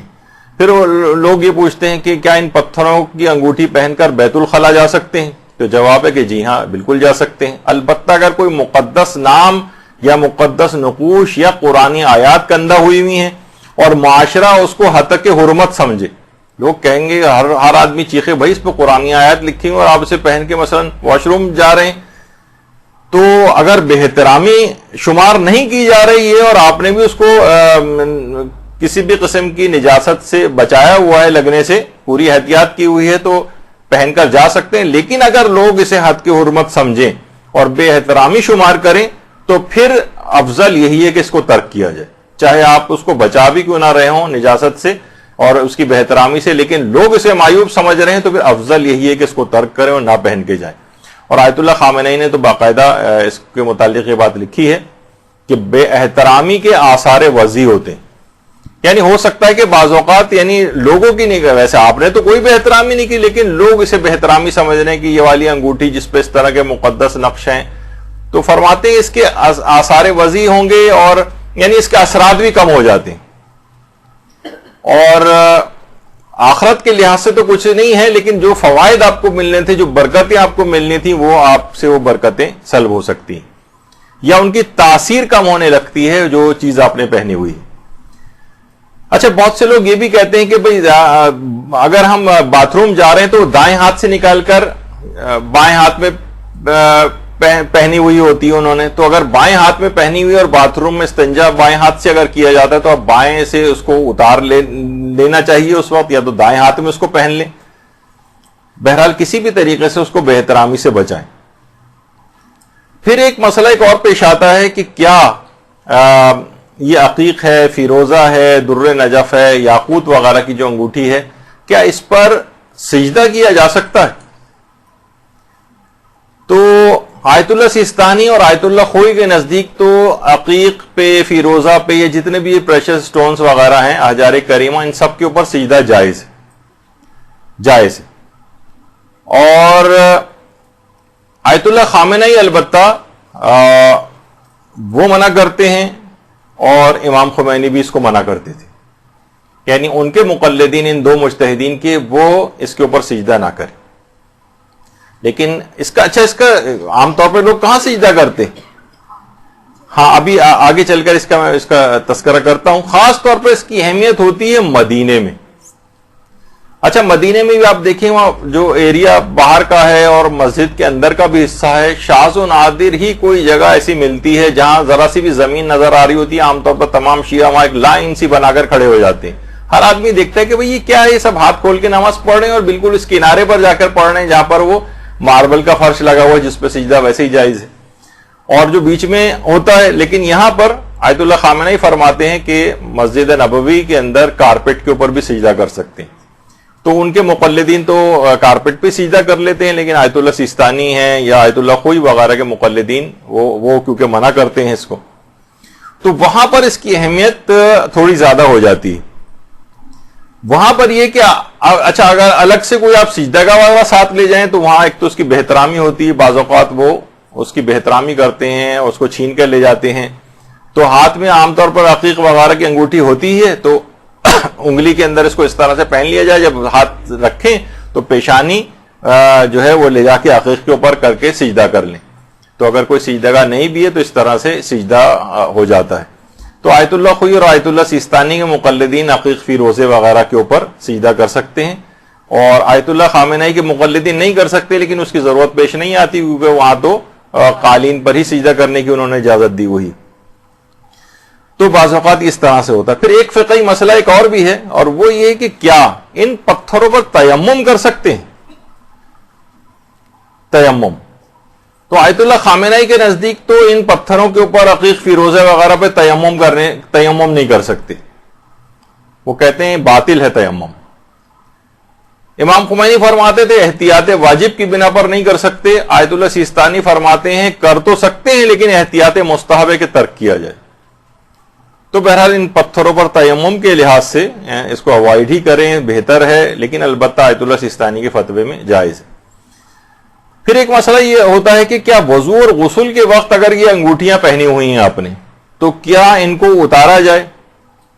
تو دیکھیے غسل کے اندر تو عام طور پر اگر انگوٹھی ہاتھ میں پہنی ہوئی ہے تو اس میں پانی چلا ہی جاتا ہے، اور اگر شک ہو رہا ہے تو آپ تھوڑا سا انگوٹھی کو گھما لیں. اور یہی چیز وضو کے اندر بھی، وضو میں اگر انگوٹھی کو گھما لیا جائے پانی پہنچانے کے لیے تو انگوٹھی کا اتارنا ضروری نہیں، انگوٹھی کا اتارنا ضروری نہیں. اور گھما کر انگوٹھی کو اس کے نیچے پانی پہنچا لیا جائے وضو میں بھی اور غسل میں بھی. اچھا تیمم، اچھا وضو کے اندر تو یہ ہے کہ تیمم کے اندر ایک مسئلہ یہ ہوتا ہے کہ تیمم سے پہلے کیا انگوٹھی اتارنا ضروری ہے؟ آپ نے سنا وضو اور غسل میں تو ضروری نہیں ہے لیکن تیمم میں ضروری ہو جائے گا. کیونکہ دیکھیے تیمم کیا جائے گا، ایک تو ہاتھ مارا جاتا ہے ہتھیلی کا، پھر دونوں ہتھیلیوں کی پشت کا مسح کیا جاتا ہے. اچھا جب ہتھیلی کی پشت کا مسح کیا جائے گا تو جس جگہ انگوٹھی ہے وہ جگہ مسح سے رہ جائے گی، جو کہ تیمم میں جہاں ہاتھ پھیرا جاتا ہے. تو اس لحاظ سے ضروری یہ ہوتا ہے کہ تیمم سے پہلے آپ انگوٹھیوں کو اتار دیں. تیمم کے لیے انگوٹھی کو اتارنا ضروری ہے کیونکہ یہ ہاتھ کی پشت کا تیمم مکمل طور پر نہیں ہو سکے گا اور تیمم باطل ہو جائے گا. تو تیمم کے لیے انگوٹھی کو اتار دینا چاہیے. اچھا اب ایک مسئلہ پیش آتا ہے کیونکہ ہم فقہی احکام ڈسکس کر رہے ہیں کہ عورتیں نامحرموں کے سامنے انگوٹھی پہن سکتی ہیں. تو آیت اللہ سیستانی فرماتے ہیں روایات کی بنا پر یہ استثناء ہے عورتوں کے لیے کہ وہ انگوٹھی پہن سکتی ہیں. انگوٹھی پہن سکتی ہیں خواتین، انگوٹھی بھی پہن سکتی ہیں. پھر وہ فرماتے ہیں بریسلیٹ بھی پہننے کی اجازت ہے، گلے کا ہار نہیں پہن سکتی. یہ صرف استثناء ہاتھ میں پہننے والی چیزوں کے لیے. لیکن وہ فرماتے ہیں کہ بشرطے ایک تو یہ کہ نامحرموں کو دکھانے یا لبھانے کی معاذاللہ نیت نہ ہو، پھر اس نیت سے نہیں پہن سکتی کہ نامحرم کے سامنے ہمارا ہاتھ خوشنما لگے، نامحرموں کو دکھانے کی معاذاللہ کسی کی نیت ہو، یا یہ کہ اس کا پہننا باعث فتنہ بن جائے. یعنی اس طرح سے اس نے پہنا ہوا ہے کہ وہ اس کی نیت نہیں ہے لیکن سارے نامحرموں کی توجہ مثلا اس کے ہاتھ کی طرف ہو رہی ہے، اس نے اس انداز سے انگوٹھیاں پہنی ہوئی ہیں. تو یہ دو شرطیں اگر پوری ہیں اور ایسے کوئی خطرہ اور کوئی برائی نہیں ہو رہی ہے تو وہ کہتے ہیں کہ انگوٹھی کو پہننے کی اجازت ہے. اچھا خواہ یہ شادی بیاہ کے لحاظ سے سونے کی انگوٹھی ہو اس کی بھی اجازت ہے، اور یا یہ کہ وہ عقیق وغیرہ عورت نے پہنا ہوا ہو اس کی بھی اجازت ہے، اس کی اجازت ہے. لیکن عام طور پر جو خود نمائی کا ایک ہدف ہوتا ہے، ایک تو وہ ہوتا ہے جو خواتین عام طور پر ایک دوسرے کے سامنے جب بیٹھتی ہیں اور انگوٹھی دکھانی ہوتی ہے تو گھٹنے پہ ہاتھ رکھ کے کہتی ہیں اور بہن سناؤ کیا حال ہے، اور سامنے انگوٹھی کی ہوئی ہوتی ہے. تو وہ چلے خواتین میں تو پھر بھی چل جاتا ہے، لیکن نامحرم کے سامنے اس طرح کا کوئی ہدف نہیں ہونا چاہیے. تو ہاں یہ تو آیت اللہ سیستانی کا مسئلہ تھا، لیکن رہبر معظم اور امام خمینی یہ فرماتے تھے کہ اگر انگوٹھی کا پہننا باعث زینت سمجھا جا رہا ہے، یعنی عورت کا انگوٹھی پہننا باعث زینت یعنی زینت میں شمار ہو رہی ہے عرف کے نزدیک، تو پھر فرماتے تھے کہ انگوٹھی تو پہن سکتی لیکن ہاتھ کو پھر نامحرموں سے چھپانا پڑے گا، چادر کے اندر کر لیں، گلوز پہنیں. اب آپ کہیں گے پھر فائدہ کیا ہوا، تو پھر ٹھیک ہے پھر انگوٹھی نامحرم کے سامنے پہن کے نہ آئیے، یعنی اگر عرف کے اندر اس کو زینت شمار کیا جا رہا ہے. لیکن آیت اللہ سیستانی فرمانے کہ عرف کچھ بھی سمجھتا رہے، لیکن استثناء روایت کے اندر یہ آیا، ایکسیپشن آئی ہے، لہٰذا عورت پہن سکتی ہے، بس وہ 2 شرطیں پوری ہونی چاہیے کہ کوئی برائی اور وغیرہ کا کوئی اندیشہ اس میں نہ ہو. اچھا، اب کیا انگوٹھی کو ہدیے کے طور پر دیا جا سکتا ہے؟ آج تو پتہ نہیں مجھے موقع ملے نہ ملے، ایک بہت ہی دلچسپ واقعہ رہبر معظم کا مجھے سنانا تھا، پتہ نہیں کتنا اس کا موقع ملتا ہے، ورنہ اگلی نشست میں آ جائے گا. لیکن رہبر معظم کی اکثر اور علماء کی بھی سیرت میں یہ ہے کہ وہ ایک دوسرے کو کوئی بہت بیش قیمت، ہمارے ہاں تو یہ سمجھا جاتا ہے نا جب تک بہت زیادہ قیمتی تحفہ نہ ہو، قیمتی تو وہ شخصیت جو دے رہی ہے اس کی وجہ سے قیمتی ہو جاتا ہے وہ، یعنی یہ نہیں کہ اس خود وہ چیز، یہ تو چھوٹی ذہن کے جو افراد ہوتے ہیں وہ چاہتے ہیں کہ بہت قیمت اس چیز کے اندر ہو، ورنہ تو ایک معمولی سی چیز بھی اگر کوئی بڑی شخصیت دے تو اصلاً اس بڑی شخصیت کی قیمت ہوتی. تو اس طرح سے انگوٹھی کو ہدیے کے طور پر دینا، جیسے یہ علی رضا کریمی، اس کو باقاعدہ خود جب اس ٹورنامنٹ اور ایک پورا یہ پہلوان جیتا تھا باقاعدہ، اور جس نے اس کو آ کر ایوارڈ دیا تھا اس نے اس خاتون نے جب اپنا ہاتھ آگے بڑھایا تو اس نے ہاتھ ملانے سے انکار کر دیا کہ اسلامی شعار کے اندر ہاتھ ملانا نہیں. اور اس پورے ایونٹ کے اندر اتنا اس کا ہوا، یہاں تو اچھی چیزیں کبھی پریزنٹ کی نہیں جاتی نا، تو رہبر معظم نے باقاعدہ علی رضا کریمی کو بلایا اور باقاعدہ اپنی ہاتھ کی انگوٹھی نکال کر اس کو تحفے کے اندر دی. درود بھیجیے محمد.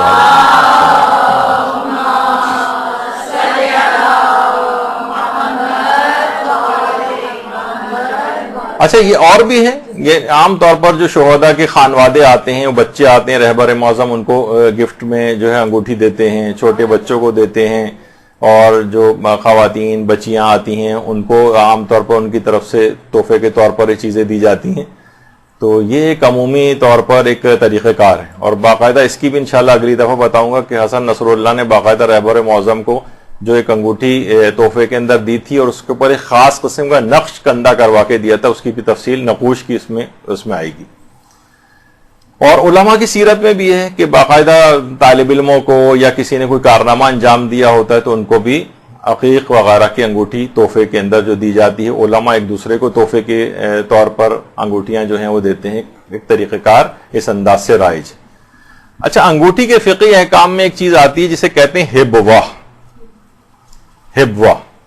باپ کے انتقال کے بعد کچھ چیزیں ایسی ہیں جو کہ بڑے بیٹے کا حق سمجھی جاتی ہیں اور وہ میراث میں تقسیم نہیں ہوتی، کسی اور کے پاس نہیں جاتی، یہ بڑے بیٹے کے پاس آتی. اور باقاعدہ اس کی ایک پوری تفصیل ہے جو کہ والدین کی قضا، نماز اور روزے کے فقہی احکام پہ جو ہم نے باقاعدہ ایک درس پچھلے سالوں میں لیا ہے، اس کے اندر اس ہبوہ کی مکمل تفصیل آئی کہ ایک اس میں جملہ آیا تھا کہ کیونکہ بڑے بیٹے کو ہبوہ ملتا ہے تو شاید اس وجہ سے جو ہے بڑے بیٹے کے اوپر باپ کی قضا، نمازیں اور روزے ہیں. ایک چیز ڈسکس ہوئی تھی اس کے اندر. ہبوہ کہتے ہیں کہ وہ چیزیں، کچھ چیزیں خاص بڑے بیٹے کا حق شمار ہوتی ہیں، وہ تقریباً 4 کے قریب چیزیں، لیکن اس میں ایک چیز یہ بھی ہے کہ باپ عام طور پر جو انگوٹھی پہنا کرتا تھا وہ میراث میں تقسیم نہیں ہوگی، وہ بڑے بیٹے کو ملے گی. لوگ کہیں کوئی بات نہیں، انگوٹھی تو ہے، بڑا بیٹا لے لے کیا، لیکن بعض اوقات یہ ہوتا ہے کہ انگوٹھیاں جو ہیں، مثلا ابھی آگے چل کر فقہی احکام کے اندر مسئلہ آئے گا کہ کیا ہیرے کی انگوٹھی مرد پہن سکتے ہیں، سونا تو حرام ہے. تو جواب ہے کہ جی ہاں، ہیرے کی انگوٹھی پہننے کی اجازت ہے. اور باپ کے پاس مثلا ہیرے کی انگوٹھی تھی اور وہ پوری کی پوری مثلا بڑے بیٹے کے پاس آ جائے گی، تو لوگ یہ نہیں کہہ سکتے برسا کہ ارے بھائی یہ بھی تو میراث میں تقسیم ہونی چاہیے، تو لاکھوں کا لاس ہو رہا ہے ہمارا. تو ہبوہ بڑے بیٹے کا حق ہے، اگر وہ چاہے وہ 100-150 روپے کی انگوٹھی ہو وہ بھی بڑے بیٹے کو ہو جائے گی, اور وہ لاکھوں کی ہے تو بھی بڑے بیٹے کے پاس جائے گی. تو اس کو ہبوا کہا جاتا ہے. اس کے بھی تفصیلی مسئلے ہیں کہ مثلا ایک سے زائد انگوٹھیاں ہوں, کچھ انگوٹھی پہنتا نہیں تھا باپ اور کچھ ویسی رکھی ہوئی تھی, جو پہنتا تھا کون سی والی ملے گی. اس میں قرآن کا بھی آتا ہے, اس میں تلوار کا بھی آتا ہے. اس میں ایک بحث ہے کہ اگر باپ تلوار نہیں تھی لیکن مثلا کوئی پسٹل گن یا اس طرح کی چیز تھی تو وہ بھی اس کے حکم میں آئے گی یا نہیں آئے گی. یہ الگ ہبوا کی ایک تفصیل ہے جو ہم بیان کر چکے ہیں پچھلی کلاسز میں. لیکن انگوٹھی کے سلسلے میں یہ ہے کہ انگوٹھی جو ہے وہ بڑے بیٹے کا حق ہے, ہبوا کے طور پر وہ بڑے بیٹے کو ملے گی, چاہے وہ قیمتی ہو یا اتنی زیادہ قیمتی نہ ہو. پھر ایک چیز اور بھی ہوتی ہے, وہ یہ ہے کہ عام طور پر لوگوں کو دیکھا گیا ہے کہ عام طور پر جس وقت وہ قنوت پڑھتے ہیں تو قنوت پڑھنے کے دوران وہ اپنی انگوٹھی کا نگینہ اپنے چہرے کی طرف کر لیتے ہیں. تو بہت سے مراجع سے باقاعدہ یہ سوالات بھی پوچھے گئے ہیں کہ کیا ایسا کرنا ثواب رکھتا ہے, استحباب رکھتا ہے, کہ جس وقت ہم قنوت کے اندر دعا قنوت پڑھ رہے ہوں یا کوئی دعا مانگ رہے ہوں تو قنوت میں نگینہ جو ہے اپنے منہ کی طرف کر لیا جائے انگوٹھی کو گھما کر. اور یہ سوال عام طور پر دعاؤں کے سلسلے میں بھی ہوتا ہے, اور نماز کے اندر تو اکثر و بیشتر لوگوں کا طریقہ کار ایک دوسرے کو دیکھا دیکھی بھی ہوتا ہے کہ قنوت میں ہاتھ اٹھائے اور انگوٹھی کا نگینہ اپنے چہرے کی طرف کر لیا. تو باقاعدہ رہبر معظم سے بھی پوچھا گیا اور دیگر علماء سے بھی, تو سب نے کہا کہ اس کا استحباب ثابت نہیں, کہ یہ والا کام کرنا نگینے کو چہرے کی طرف کرنا یہ معتبر روایت سے ثابت نہیں ہے. تو لہٰذا اگر کوئی کرنا چاہے تو کوئی حرج بھی نہیں ہے, لیکن اگر کوئی اس نیت سے کرے کہ یہ کام مستحب ہے تو مستحب ہونا اس کا ثابت نہیں. اچھا, اسی طرح سے مثلا ایک مسئلہ یہ بھی آتا ہے کہ اگر کوئی مرد حضرات ہیں, جیسے مثلا اگر انہوں نے انگوٹھی پہنی ہوئی ہے عقیق کی, تو کیا حالت احرام میں عقیق کی انگوٹھی پہنی جا سکتی ہے؟ ظاہر ہے زینت کی نیت سے تو اس وقت حالت احرام میں کوئی انگوٹھی نہیں پہنتا. استحباب کی نیت سے اگر کسی نے عقیق کی انگوٹھی پہنی ہوئی ہے تو اس میں کوئی حرج نہیں ہے. اور عورتوں کو تو عام طور پر معمولاً جو وہ چیزیں پہنتی ہیں وہ حالت احرام میں بھی پہننے کی اجازت ہے, بشرطے کہ ہدف خود نمائی وغیرہ کا نہ ہو. تو کچھ اس کے فقہی ضمنی احکام بھی ہیں, ابھی میں اس طرف تو نہیں جا رہا, لیکن حالت احرام میں بھی انگوٹھی پہننے کا ایک مسئلہ درپیش ہوتا ہے. تو یہ بھی دماغ میں بہت ساری چیزیں اس لحاظ سے رہیں.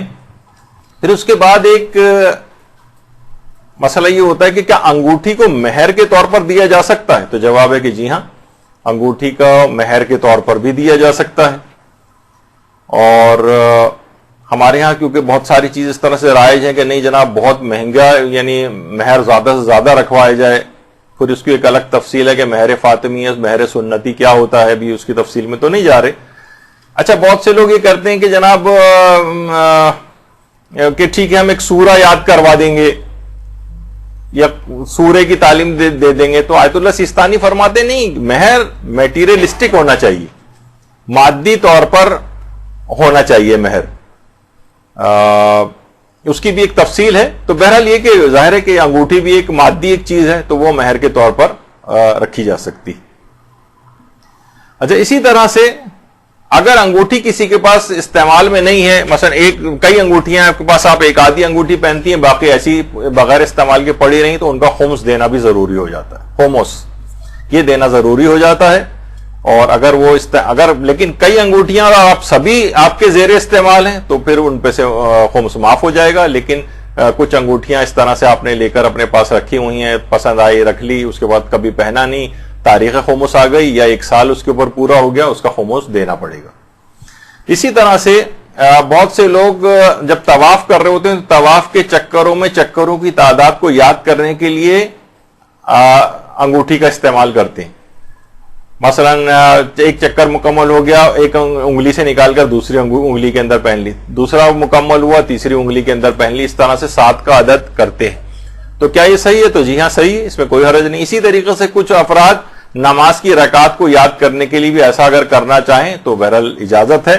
لیکن علماء ریکمینڈ کرتے ہیں کہ جیسے مہر امین ہے یا اس طرح کی چیزیں ان کے عادی نہ بنے, ورنہ کبھی یہ چیز مثلا انگوٹھی بھول گئے تو ضرور شکیات آپ کو اس کے اندر ہوں گے. تو بہتر ہے کہ اپنے نفس کو آپ قوی بنائیں, نماز میں توجہ رکھیں اپنی, اور ان چیزوں کے مصنوعی چیزوں کے سہارے اس طرح سے نہ لیں. کوئی ہاں بہت وسواسی ہے. اچھا حج میں تو بہت ہے کہ آپ کو پتا ہے کہ حج میں احتیاطاً ایسا نہیں ہو سکتا کہ ہمیں شک ہو رہا ہے تو کہ ایک چکر کم تو نہیں ہوگا تو چلو ایک چکر زیادہ لگا لو. طواف کے چکروں میں کمی اور زیادتی اس انداز سے یہ طواف باطل ہو جاتا ہے. اس سے احتیاطاً بھی نہیں لگا سکتے ہم ایک زیادہ. تو وہاں پر اس کی اہمیت ہوتی ہے کہ اتنے 40 منٹ کے اندر 50 منٹ میں 1 گھنٹے میں طواف مکمل ہو رہا ہے ساتھ, تو وہاں پر اس کی اہمیت بڑھ جاتی ہے. تو وہاں پر انگوٹھی کا استعمال یا وہ چھوٹی سی ایک تسبیح ہوتی ہے 7 دانوں کی, اس کا استعمال کر لیا جائے تو کوئی حرج نہیں. اور نماز کی رکعات کو یاد کرنے کے لیے بھی اگر کوئی کرنا چاہے تو اس میں بھی بہرحال جائز ہے. اچھا اب احجار, دیکھیے کہاں کہاں فقہی احکام آ رہے ہیں ان قیمتی پتھروں کے یا انگوٹھیوں کے لحاظ سے. احجار رمی جمرات جو کنکر پھینکے جاتے ہیں, اگر کوئی کہے کہ عقیق فیروزہ وغیرہ میرے پاس بہت سارے اس طرح سے ہیں تو میں عقیق اور فیروزہ کیا کنکر کے طور پہ مار سکتا ہوں؟ تو اس میں یہ ہے کہ علماء میں بہرحال ایک اختلاف ہے. کچھ علماء کہتے ہیں کہ رمی جمرات احجار کریمہ سے نہ کی جائے, اور کچھ اجازت بھی دیتے ہیں, لیکن یہ عموماً پیش نہیں آتا کیونکہ اب سارے ہی احکام بیان ہو رہے ہیں تو بیچ میں ایک میں چیز ڈال دوں. لیکن بہرحال اس میں علماء میں اختلاف ہے. اب اس کی تفصیل کیونکہ یہ اتنا پیش آنے والا مسئلہ نہیں ہے, اور مزدلفہ ہی کے کنکر عام طور پر لوگ جو کہ مستحب ہے وہاں سے لے کر استعمال کیے جاتے ہیں.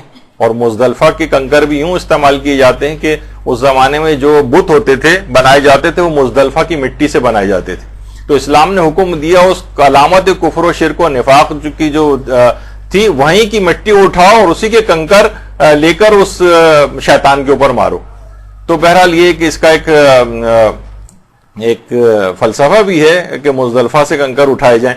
لیکن بہرحال کوئی اگر ان احجار کریمہ, تو یہ آپ نے سن لیا کہ ان سے رمی جمرات کچھ کہتے ہیں جائز کچھ کہتے ہیں ناجائز, تو بہتر ہے اس کو ترک کیا جائے.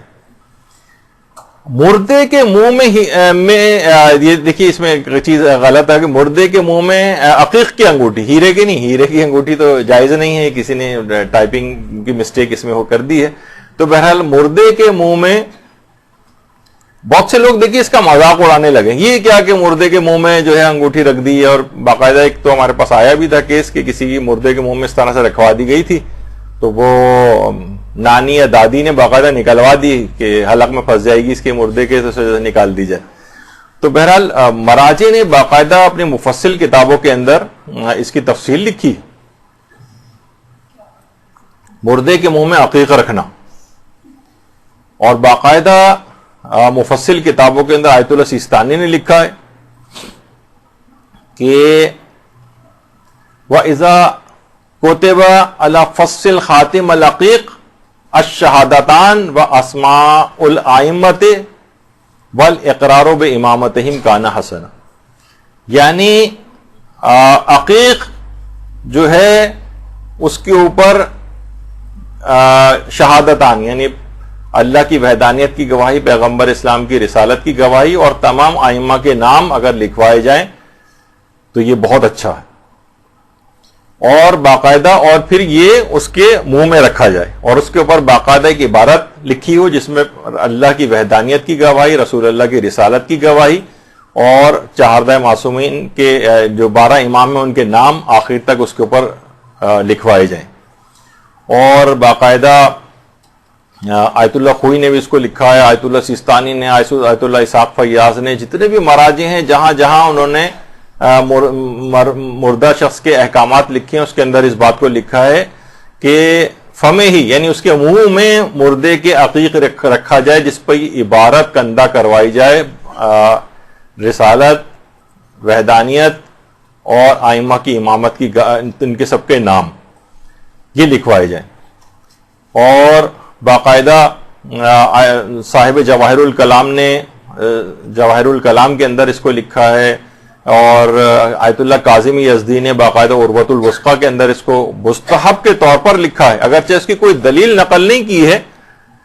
اور اسی طریقے سے باقاعدہ ابن طاؤس نے لکھا ہے کہ ہمارے جد برام ابن ابی فراس انہوں نے باقاعدہ اس کی وصیت کی تھی کہ میرے منہ میں, جن کی تنبیہ الخواطر و نزہۃ النوادر کے نام سے کتاب بھی ہے, انہوں نے باقاعدہ لکھا ہے کہ میرے منہ میں معصومین کے نام ایک تحقیق کے اوپر کندہ کروا کر میرے مرنے کے بعد میرے منہ میں رکھا جائے. اس کے بعد سے لے کر آج تک تمام علماء کرام یہ والی وصیت کرتے رہے, اور بعض فقہا کا یہ بھی کہنا ہے کہ منہ میں عقیق رکھنے کی جو وصیت ہے یہ پیغمبر اسلام نے حضرت ابو ذر غفاری کو کی تھی.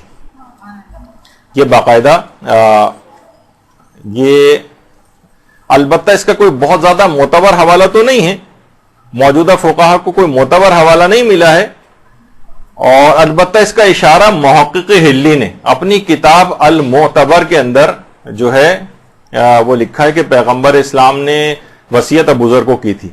علماء کہتے ہیں بہرحال محقق حلی اتنی جلالت علمی رکھتے تھے اور اتنے بلند مقام پہ فائز تھے کہ جو کسی سے پوشیدہ نہیں ہے ان کی یہ علمی چیز، یہ علمی حال.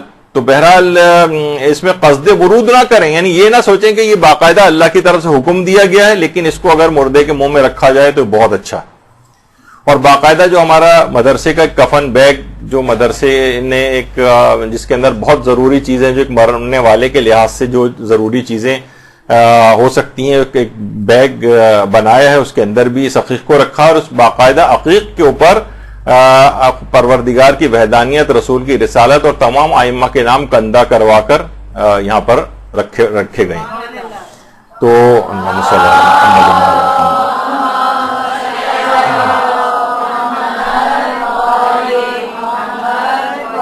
علماء فرماتے ہیں کہ بہت امید یہ ہے کہ سوال منکر و نکیر کی وقت اس پتھر عقیق اور اس کے اوپر جو عبارت کندہ ہے اس کے ناموں کی برکت سے انشاءاللہ یہ عقیق خود منکر و نکیر کو جواب دے گا.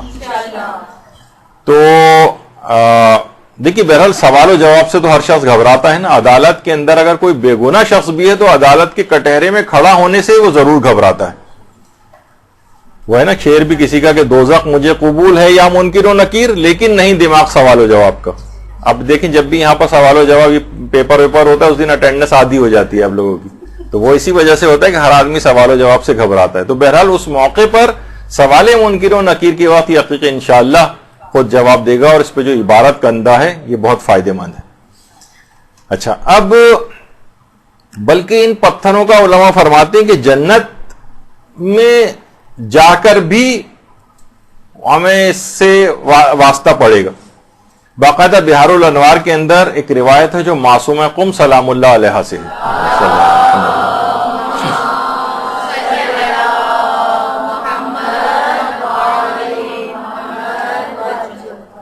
کہ باقاعدہ اسناد کے ساتھ جو روایت ہے معصومہ کی کہ شہزادی فاطمہ الزہرا سلام اللہ علیہ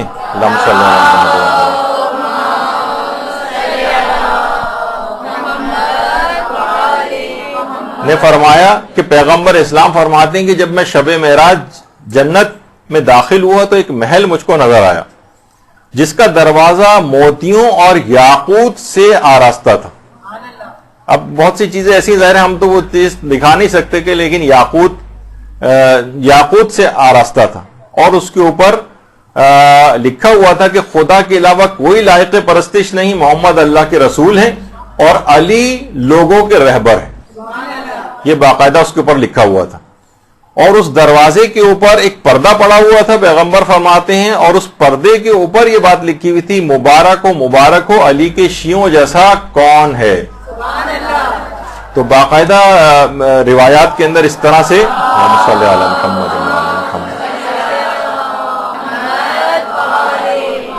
پھر پیغمبر فرماتے میں ایک دوسرے محل میں داخل ہوا. وہاں ایک عمارت بنی ہوئی تھی جو کہ عقیق سرخ کی بنی ہوئی تھی اور اس کا دروازہ چاندی کا تھا اور وہ زبرجد سے مرصع تھا اور اس کے اوپر بھی ایک چیز لکھی ہوئی تھی کہ عبارت کہ محمد خدا کے رسول ہیں اور علی مصطفیٰ کے وصی ہیں. اور پھر ایک پردہ پڑا ہوا تھا، اس پردے کے اوپر لکھا ہوا تھا علی کے شیعوں کو حلال زادہ ہونے کی مبارکباد دے دو.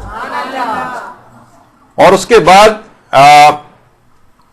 پھر فرماتے ہیں جب میں اس میں داخل ہوا تو زبرجد کا ایک محل دیکھا اور اس کا دروازہ سرخ یاقوت کا بنا ہوا تھا، سرخ یاقوت کی موتیوں سے مزین ہوا تھا اور اس پہ ایک پردہ پڑا ہوا تھا جس کے اوپر یہ بات لکھی ہوئی تھی کہ روز قیامت علی کے شیعہ ہی کامیاب ہوں گے.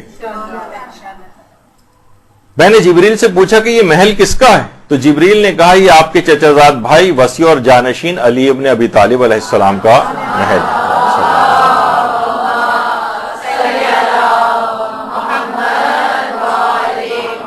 تو ان پتھروں کا آپ نے دیکھا کہ ان کا تذکرہ جنت کے محل بھی یاقوت، عقیق، زبرجد اور بھی بہت سے اور جو روایات جو آج پیش نہیں کر سکا، تو وہاں پر بھی ان سے واسطہ اس دنیا کے اندر بھی رہے گا اور آخرت میں بھی رہے گا. اور کہتے ہیں روایات میں اور یہ ملتا ہے کتابوں کے اندر کہ تقریباً 4000 سال سے رائج ہے یہ عقیق وغیرہ کا پہننا، اور یہ تقریباً تمام اقوام کے اندر یہ مقدس اور بابرکت سمجھا جاتا ہے. حتیٰ کہ وہابی حضرات جو ہیں، جو کہ ویسے ان تمام چیزوں کا انکار کرتے ہیں، ان کو بھی یہ بات بہت پسند ہے یہ والے پتھر جو ہیں. بلکہ ایک بار تو مسجد نبوی کے اندر خود میرے ساتھ یہ واقعہ پیش آیا کہ یہ جو ممبر رسول ہے، اس وقت تو یہ خیر لوگوں یہاں تو بے تحاشا رش رہتا ہے، اور اب تو یہاں پہلے دروازہ بھی نہیں لگا ہوا تھا، یہ دروازہ بھی انہوں نے یہاں پر لگا دیا، ورنہ لوگ اس کی سیڑھیوں وغیرہ کو چوم لیتے تھے. اس کی چوتھی سیڑھی کے متعلق علماء فرماتے تھے اس پہ اگر کوئی اپنی آنکھیں لگائے تو اس کی آنکھوں کی بینائی بہت قوی ہو جاتی. تو لوگ اکثر وہاں جانے لگے تو انہوں نے ایک دروازہ بھی ممبر کے اوپر لگا دیا، پھر یہاں پر کچھ آدمی بھی مقرر کر دیے. تو اتفاق سے مجھے سیڑھیوں کے پاس ہی یہاں جگہ مل گئی تھی، لیکن وہاں پر سجدہ کرنے کا مسئلہ تھا. تو بہرحال میں نے عقیق کی انگوٹھی کے اوپر وہاں پر سجدہ کیا، تو اس نے جو متوبہ وہاں کھڑے ہوتے ہیں اس نے دیکھ لیا، اور دوران نماز میرے ہاتھ سے عقیق کی انگوٹھی اتار کے لے گیا. اچھا بہرحال میں جو تھا نماز کا جو فقہی مسئلہ تھا اس کے مطابق میں نے اسے مکمل کی. اس کے بعد میں اپنے استاد محترم مولانا صادق حسن قبلہ جو ہر سال حج پہ موجود ہی ہوتے ہیں ان کے پاس جا کے واقعہ سنایا کہ مولانا میرے ساتھ تو یہ ہو گیا. تو مولانا نے کہا کہ اصلاً یہ جو حضرات ہیں یہ اس وجہ کسی مذہبی وجہ سے نکال کے نہیں لے کے گیا، ان کو پتہ ہے کہ شیعہ حضرات کے پاس عقیق اصلی ہوتے ہیں، یہ ان کو عقیق اصلی بہت پسند ہے، عموماً یہ اس طرح کا بہانہ بنا کے ان کے ہاتھ سے اتار کر لے جاتے ہیں. تو بعض اوقات یہ بھی ہے کہ اس میں مذہب کا بھی اتنا دخل نہیں ہے. 4000 سال سے مختلف اقوام اس کو مقدس پتھر کے طور پر سمجھتی رہیں. اور پھر علماء ماہرین یہ بھی کہتے ہیں اس کو پہننے والے جو شخص ہوتا ہے اس کی طبیعت خود بخود پاکیزگی کی طرف مائل رہتی ہے اور وہ عبادات کی طرف مائل رہتا ہے. عام طور پر دنیا کی طرف بہت زیادہ متوجہ نہیں ہوتا، اس میں زہد پیدا ہونے لگتا ہے. تو جب یہ زاہد افراد جو ہیں ان کے ہاتھوں میں اکثر دیکھا جاتا ہے. اب ان پتھروں کے مختلف اثرات ہیں، ان کے کچھ خواص ہیں، ان کی کچھ تفصیل ہے جو انشاءاللہ ہمارا جو اگلے دروس ہیں اس کے اندر بھی آئے گی. ان کے اصلی ہونے کے پہچان کے اس کے طریقے کون سے ہیں، کیونکہ پتھر بھی مارکیٹ میں 85% جعلی یہ پتھر موجود ہیں جن کو لوگوں پہچان کیسے پہچانے ہم، اس کا بہت آسان سے کچھ طریقے انشاءاللہ وہ اگلی دفعہ بیان کریں گے. اس پہ کون سا نقش کندہ کروائیں یہ اگلی دفعہ کی نشستوں میں بات آئے گی. انبیاء، 14 معصومین، علماء مراجع اپنے نگینوں پر کیا چیزیں کندہ کرواتے تھے، علماء اور مراجع کیا کندہ کرواتے ہیں، انشاءاللہ ہمارے جو اگلے دروس ہیں ان کو عنوان جو ہے یہ چیز رہے گی. تو یہاں پر ہم اپنی گفتگو کو فی الحال روکتے ہیں، انشاءاللہ اگلی نشستوں میں مزید تفصیل کے ساتھ دوبارہ حاضر ہوں گے. وصلی اللہ علی محمد وآلہ.